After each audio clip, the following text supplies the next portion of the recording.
بسم الله الرحمن الرحيم. اللهم كن لوليك الحجة ابن الحسن صلواتك عليه وعلى آبائه في هذه الساعة وفي كل ساعة وليا وحافظا وقائدا وناصرا ودليلا وعينا حتى تسكنه أرضك طوعا وتمتعه فيها طويلا، واجعلنا من أنصاره وأعوانه والمستشهدين بين يديه في جملة أوليائه. أوصيكم عباد الله ونفسی بتقوی اللہ. تہران کی مرکزی نماز جمعہ آج شورائے نگہبان کے سیکریٹری آیت اللہ احمد جنتی کی امامت میں ادا کی گئی، جس میں نمازیوں کی ایک بہت بڑی تعداد نے شرکت کی.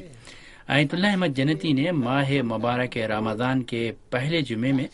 نمازیوں کو تقوی الہی اختیار کرنے کی سفارش کرتے ہوئے گناہوں سے دور رہنے کی نصیحت کی. انہوں نے ماہ مبارک رمضان کی فضیلت پر روشنی ڈالتے ہوئے روزے کے فلسفے اور اس کی افادیت پر زور دیا.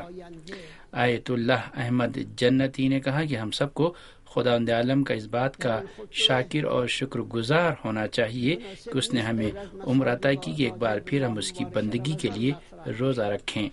آیت اللہ احمد جنتی نے نماز کے خطبے ماہ مبارک رمضان کے آغاز کے موقع پر رسول اکرم صلی اللہ علیہ وآلہ وسلم کے تاریخی خطبے کی طرف اشارہ کرتے ہوئے کہا کہ حضور نے اس خطبے میں فرمایا تھا کہ یتیموں کا خاص خیال رکھو تاکہ لوگ تمہارے یتیم سے بھی محبت کریں. اس مہینے میں بہترین اعمال فقیروں اور یتیموں کی خبر گیری ہے. تہران کے خطیب جمعہ نے جناب امیر حضرت علی ابن ابی طالب علیہ السلام سے نقل کیا کہ مولا کائنات نے فرمایا کہ میں نے ایک دن حضور صلی اللہ علیہ وآلہ وسلم سے پوچھا کہ ماہ مبارک رمضان میں سب سے بہترین اعمال کیا ہیں، تو حضور نے فرمایا کہ بہترین اعمال حرام کاموں سے اجتناب کرنا ہے. رسول اکرم صلی اللہ علیہ وآلہ وسلم نے فرمایا کہ اپنی زبان کی حفاظت کرو، گناہ انسان کو دنیا اور آخرت میں ذلیل و رسوا کر دیتی ہے. کہ ایسا نہ ہو کہ ہماری زبان سے کسی کی دل آزاری ہو اور کسی کی توہین ہو جائے. اس کے ساتھ ہی پیغمبر اکرم صلی اللہ علیہ وآلہ وسلم نے یہ بھی فرمایا کہ اپنے کانوں کی حفاظت کرو، غیبت یا دیگر بری چیزوں کو اس کان سے نہ سنو جیسے موسیقی اور غنا وغیرہ. تہران کے خطیب جمعہ نے انسان کے اندر مضبوط اور قوی ارادے کے بارے میں کہا کہ اگر انسان کے پاس قوی ارادہ ہو تو اس کی راہ میں حائل تمام رکاوٹیں برطرف ہو جاتی ہیں. امام خمینی نے اسی نقطے کی طرف اشارہ کرتے ہوئے کہا تھا کہ اگر کوئی عزم و ارادے سے خالی ہو تو ممکن ہے کہ قیامت کے دن نیک لوگوں کے ساتھ اس کا محشور ہونا بھی ہو جائے. تہران کے خطیب آیت اللہ احمد جنتی نے کہا کہ روزے کی خاصیت یہ بھی ہے کہ وہ انسان کے اندر مضبوط عزم و ارادہ پیدا کرتا ہے. انسان اپنے قوی اور مضبوط ارادے کی ہی بنیاد پر پورے دن بھوک و پیاس کو تحمل کرتا ہے. تہران کے خطیب جمعہ نے کہا کہ جو لوگ اپنے ارادے کو مستحکم نہیں رکھتے، یا دوسرے لفظوں میں یوں کہا جائے کہ جو لوگ بے ارادہ ہوتے ہیں تو وہ برائیوں میں مبتلا ہو جاتے ہیں. ایک دوسرے کی غیبت کرنا، موسیقی اور گانے سننے اور اس طرح کی دیگر برائیاں مضبوط ارادے کے فقدان کے باعث ہی ہوتی ہیں. آیت اللہ احمد جنتی نے کہا کہ ان تمام برائیوں کی وجہ سے اللہ غضبناک ہو جاتا ہے اور اللہ کا غیظ و غضب جہنم میں ڈال دیے جانے کا باعث بنتا ہے. تہران کے خطیب جمعہ آیت اللہ احمد جنتی نے کہا کہ بندوں کو چاہیے کہ اللہ سے اپنی حاجت مانگیں، اپنے اندر ارادہ پیدا کریں اور کام کے انجام دہی کے سلسلے میں توفیقات کے حصول کے لیے اللہ سے مدد مانگیں. تہران کے خطیب جمعہ نے کہا کہ ماہ مبارک رمضان رحمت اور برکت کا مہینہ ہے. ہم سب کو اللہ سے دعا کرنی چاہیے کہ وہ ہم سب کو نیک اعمال کی توفیق عطا کرے. تہران کے خطیب جمعہ آیت اللہ احمد جنتی نے نماز کے دوسرے خطبے میں اس ہفتے کی مناسبتوں کا ذکر کرتے ہوئے کہا کہ اس ہفتے کی ایک مناسبت عراق کی باسی جیلوں سے ہمارے جانبازوں کی رہائی کی سالگرہ ہے. انہوں نے عراق کی جیلوں سے آج سے کئی سال پہلے رہا ہونے والے ایرانی جانبازوں کو مبارکباد پیش کی. تہران کے خطیب جمعہ نے کہا کہ ہمارے جانبازوں نے جو قربانیاں دی ہیں وہ نئی نسلوں کے لیے ایک بہترین درس ہے اور یہ ہم سب کے لیے باعث افتخار ہے، کیونکہ 8 سال تک دشمن سے جنگ کی اور اپنی سرزمین کی ایک بالشت بھی زمین دشمن کے چنگل میں نہیں رہنے دی۔ تہران کے خطیب جمعہ نے اسی طرح 28 مرداد یعنی وزیر اعظم مصدق کی حکومت کی قانونی حکومت کے خلاف 1952 میں امریکہ کے کودیتا کی برسی کا ذکر کرتے ہوئے کہا کہ امریکہ نے ایران کے عوام کی قانونی حکومت کو گرا کر دوبارہ شاہ کو عوام پر مسلط کر دیا تھا، اور اس طرح امریکہ نے ایرانی عوام پر ایک بار پھر بڑا ظلم کیا تھا، جس کے بعد ایران کے عوام پر طرح طرح کے مظالم شروع ہو گئے تھے اور یہ سلسلہ اسلامی انقلاب کی کامیابی تک جاری رہا۔ تہران کے خطیب جمعہ نے کہا کہ البتہ امریکہ کی عداوت اور دشمنی اسلامی انقلاب کی کامیابی کے بعد اور زیادہ شدت اختیار کر گئی اور مختلف اقتصادی پابندیوں کی صورت میں ابھی تک اس کے مخاصمانہ اقدامات جاری ہیں، اور کسی کو یہ نہیں سوچنا چاہیے کہ اگر امریکہ سے مذاکرات کیے جائیں تو ایران کے عوام سے دشمنی کرنے سے باز آ جائے گا۔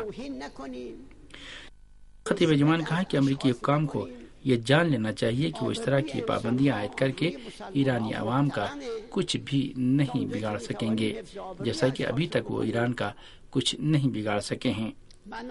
تہران کے خطیب جمعہ آیت اللہ احمد جنتی نے اسی طرح ایران کے اعلیٰ حکام کو خطاب کرتے ہوئے کہا کہ اس صورت حال میں ہم سب کو متحد ہو کر امریکہ اور دشمنوں کی سازشوں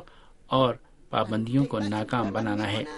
تہران کے خطیب جمعہ نے ساتھی حکام کو خطاب کرتے ہوئے یہ بھی کہا کہ عوام کی خدمت کریں اور عوام کی رضایت حاصل کریں، ان کے جو حقوق ہیں وہ پورے کریں، کیونکہ امام خمینی نے بھی فرمایا تھا کہ عوام کی رضایت و خوشنودی حاصل کرنا اللہ کی خوشنودی اور رضایت حاصل کرنا ہے۔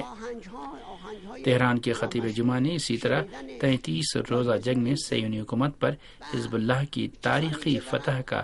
حوالہ دیتے ہوئے کہا کہ یہ فتح کوئی معمولی واقعہ نہیں۔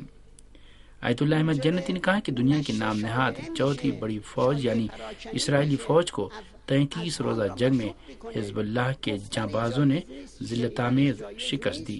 انہوں نے کہا کہ 33 روزہ جنگ کا مقصد صرف لبنان تک ہی محدود نہیں تھا، اس کے پیچھے بڑے بڑے منصوبے تھے،